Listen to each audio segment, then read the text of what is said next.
Olá, tudo bem? Eu sou a Kelly, presidente da Associação Nós Mulheres de Olímpia e com o apoio também da Casa Te Acolhe, né?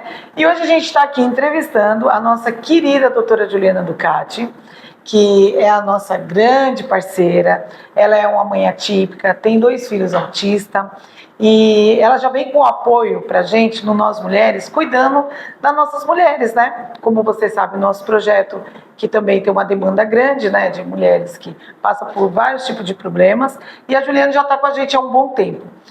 Quando eu convidei a Juliana para participar da Casa Te Acolhe, ela não mediu esforços dela, né?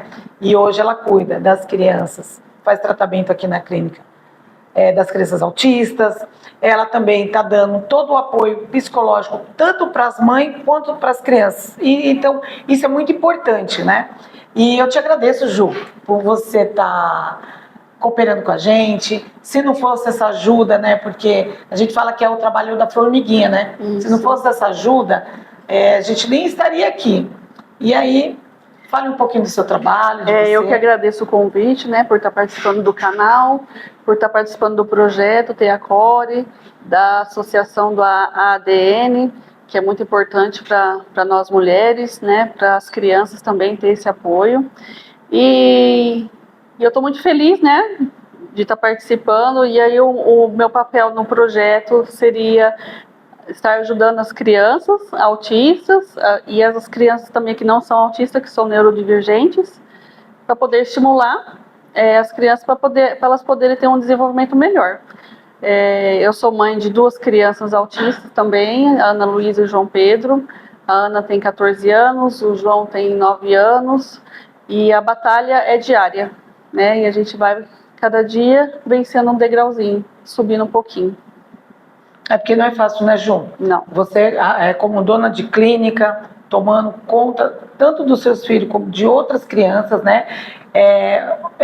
As mães que a gente manda para você, com as crianças que você está fazendo tratamento, né, pelo nosso projeto, as mães só têm que agradecer. Porque para mim é muito difícil, né? Porque eu não tenho filhos autistas, mas quando elas me apresentaram, né, quando eu fui convidada para participar desse projeto, e eu fui conhecendo as mães atípicas, fui conhecendo um pouco das crianças, estou estudando um pouquinho sobre o autismo, né, porque é bom.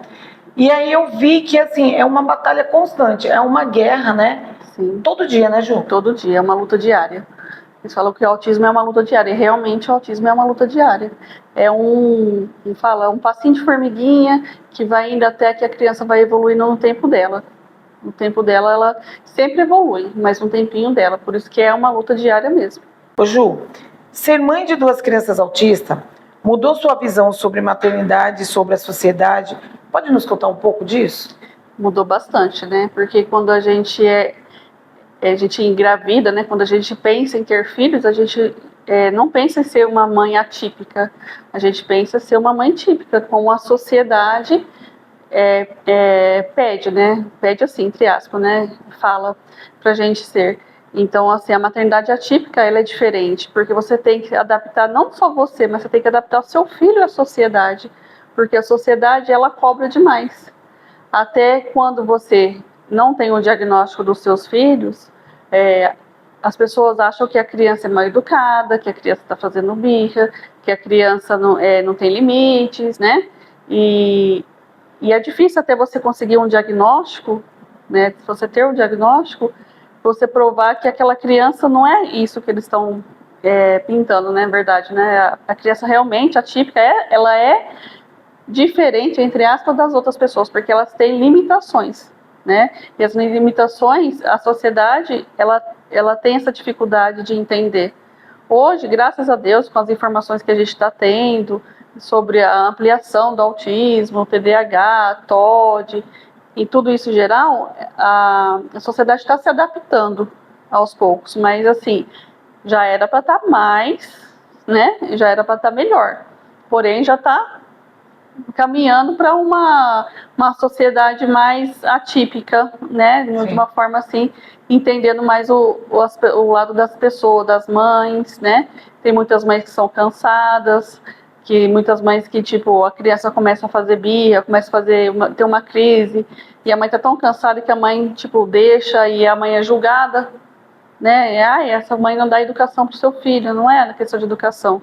A questão que a mãe também cansa, né? Ser mãe atípica é cansativo. É muito cansativo. Então, assim, a sociedade, ela não entende, né? Ela precisa começar a entender mais que não é só a criança que é atípica. A mãe atípica também tem essas dificuldades de lidar com o filho e com o quadro geral, né? Das pessoas. E assim, o preconceito ainda é muito grande, porque eu já presenciei preconceitos, assim, que eu vi que é desacreditável você escutar alguma coisa das pessoas, né? O que você falou. Para você que, além de ser formada nessa área, você é psicóloga, você é neuro também, para você ver esse preconceito em relação aos seus filhos também choca, né? Choca bastante. Porque o preconceito, além da sociedade, tem preconceito família também. As famílias, antes, às vezes, do diagnóstico, a família acha que a criança é mimada, a criança não tem limite, a criança não tem aquilo. Não, não é. A criança não tinha um diagnóstico, né? Então, assim, às vezes é amigos que julgam, famílias que julgam, né? Parentes bem próximos que acabam julgando, né? E não é só uma coisa de fora. Eu acho que o maior desafio, a maior frustração é a gente receber o preconceito dentro da família mesmo.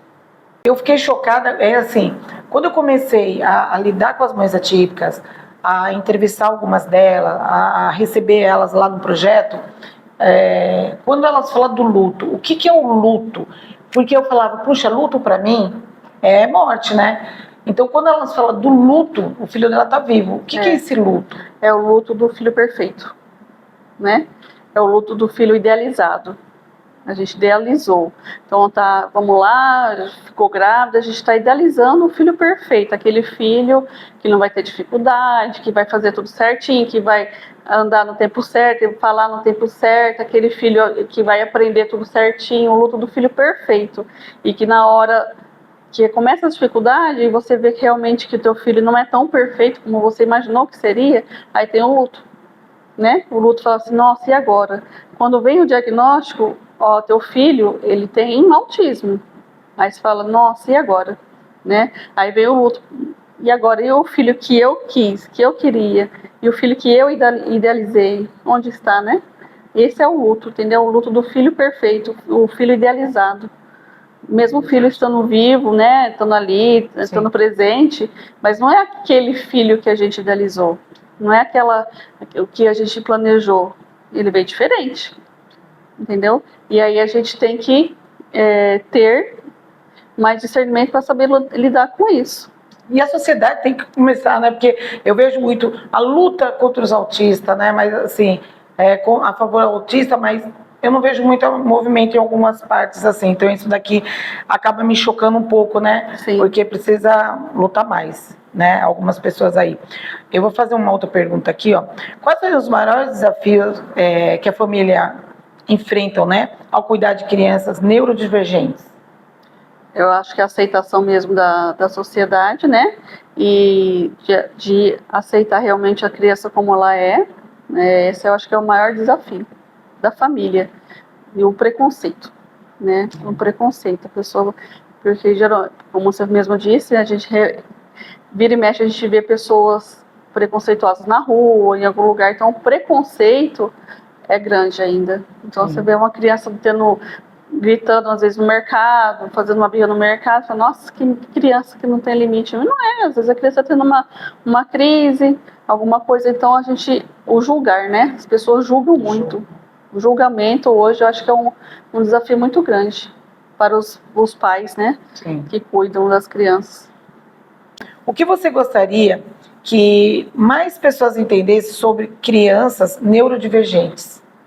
Crianças precisam estar adaptadas, na verdade, a nós, mas nós precisamos estar adaptados a eles também. Então, assim, é mais difícil eles estarem adaptados à nossa realidade, porque eles vivem no mundinho deles, né? Então, a gente tem que se adaptar a eles também. Então, a gente tem que fazer com que o ambiente, todo tipo de ambiente, seja preparado para eles. né? Na verdade, a adaptação é nossa para eles, não eles para nós, porque eles têm a vidinha deles, se eles estiver no cantinho deles, para ele tá tudo bem. Eles vivem no mundinho deles ali, de alguma forma, cada um do seu jeito, mas cada um no seu mundinho. Então, assim, a gente precisa ter mais, como fala? A gente precisa ter mais, não é jeito, para chegar até eles, né? Para a gente tentar entrar Seria uma empatia aí também, isso, né? uma empatia para a gente tentar entrar no mundinho deles, para a gente tentar entender realmente o que eles estão pensando, né? O que eles estão, do jeito que eles estão agindo, porque se deixar eles ficam no mundinho deles lá e tá bom. E é uma coisa que eu admiro você, Ju, é o que você está tentando fazer na ecoterapia, né? O espaço lá, a gente tem um espaço, né, agora, para fazer a ecoterapia das crianças, e é uma coisa que você está bolando sobre isso, para eles chegar ali, ser acolhidos, tanto ele quanto a família, e eu estou vendo essa diferença lá no Aras, né, porque você monta aquele cantinho, monta a ecoterapia, a partir do ano que vem, você está montando aí cada cronograma para cada criança. Sim. E eu estou vendo que vai ser sucesso, né? Porque é uma coisa diferente que eles vão conseguir se adaptar tanto à ecoterapia, tanto às terapias ABA, e quanto a gente também, né? Sim, a criança ela vai ter que chegar no lugar, né, no ambiente, ela saber que ela não vai só andar a cavalo, que ela vai ter uma atividade para fazer.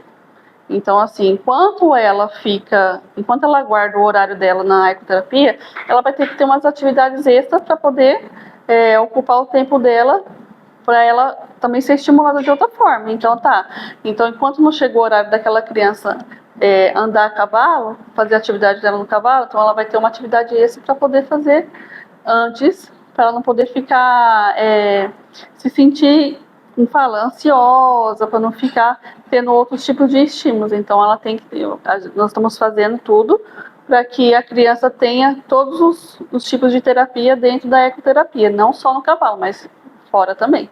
Sim. Na sua visão, Ju, quais atitudes simples poderia tornar escolas, parques e espaços públicos mais inclusivos?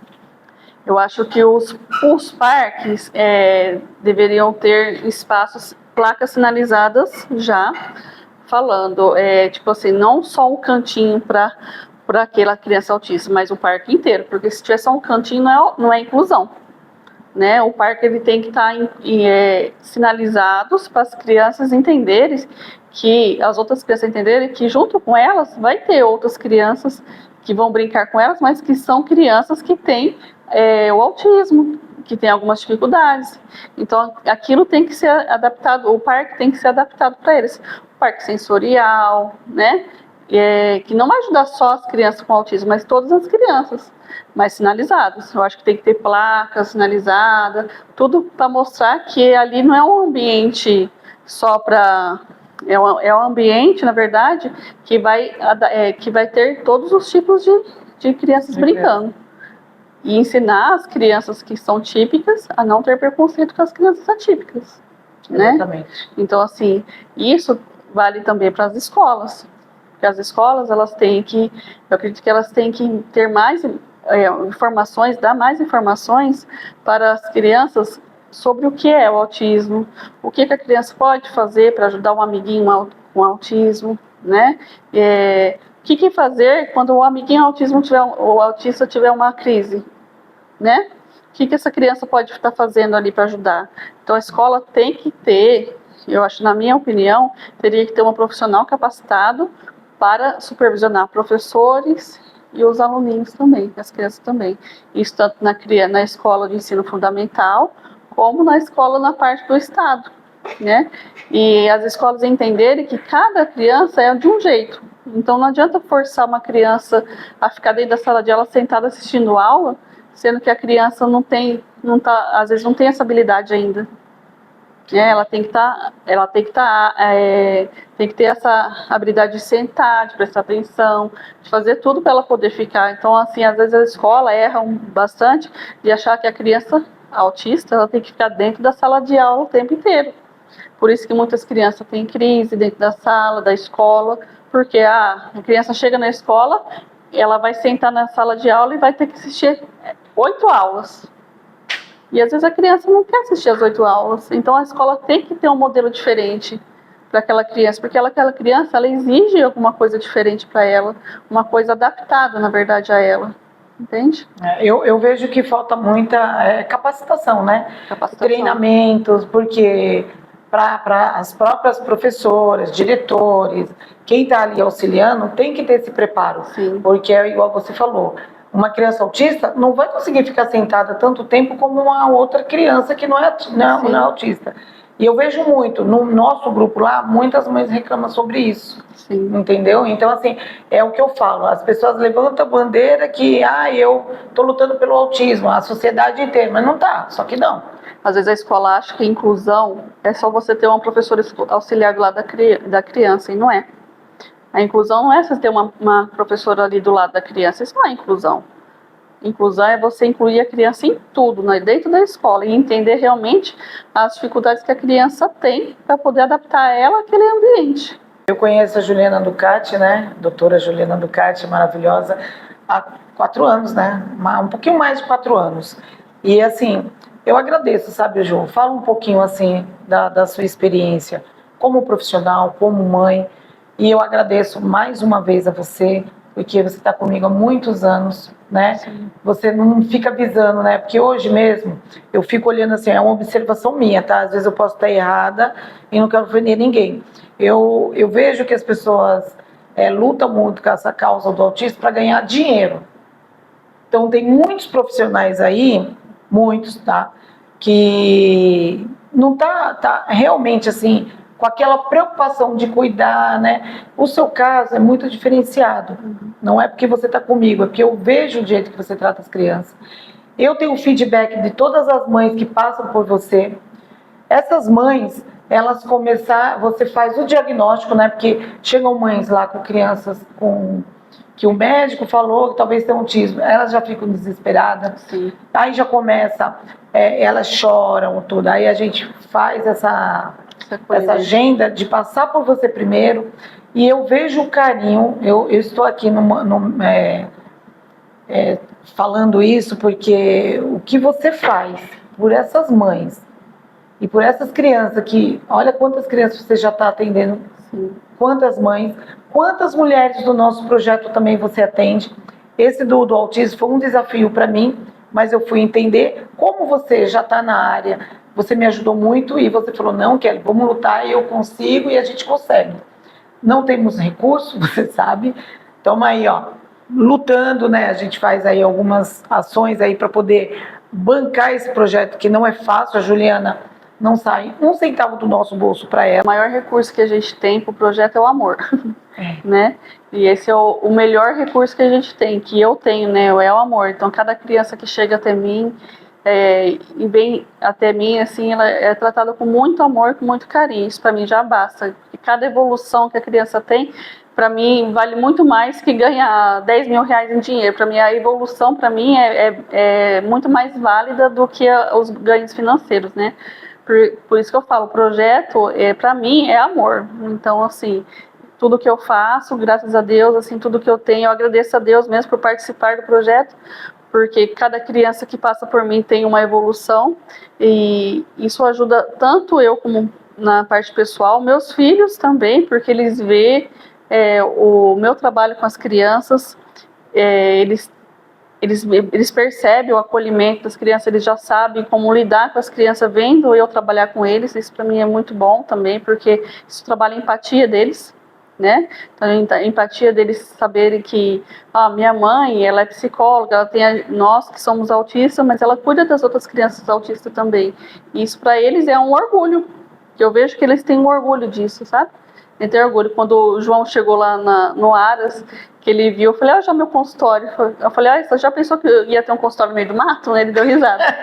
Ele falou, nossa, mas que legal. E ele ficou apaixonado, porque aí ele viu a Ana, veio atendendo as mães, acolhendo as mães, tudo. E eles estão apaixonados, entendeu? Então isso para mim é gratificante, saber que eu, de alguma forma, eu estou ajudando, né, as mães, acolhendo elas, porque muitas vezes na hora da triagem, as mães choram porque não sabem lidar com os filhos. Então a gente percebe que as mães precisam do carinho e as crianças também. né? Eu também. Então, assim, para mim é um prazer muito grande estar participando do projeto e, se Deus quiser, quero continuar por muitos anos. E assim, eu me emociono que eu lembrei aqui de uma... Vocês choram pra caramba, né? E eu sou muito emotiva. Tem uma mãe, né, que chegou com a criança, acho que tem um ano e pouquinho, e ela chegou, eu lembro quando ela entrou lá no consultório, lá, no seu consultório lá, e ela estava desesperada, né? E ela já está com tratamento há um tempo aqui com você. Hoje eu vejo o filho dela, como ele está na parte da terapia do cavalo. Eu vejo que você está fazendo aqui a terapia com ele. Essa mãe, se você vê hoje a alegria dela, não quero falar, mas você já sabe quem é. E assim, você vê aquele sorriso no rosto Sim. dela o tempo inteiro.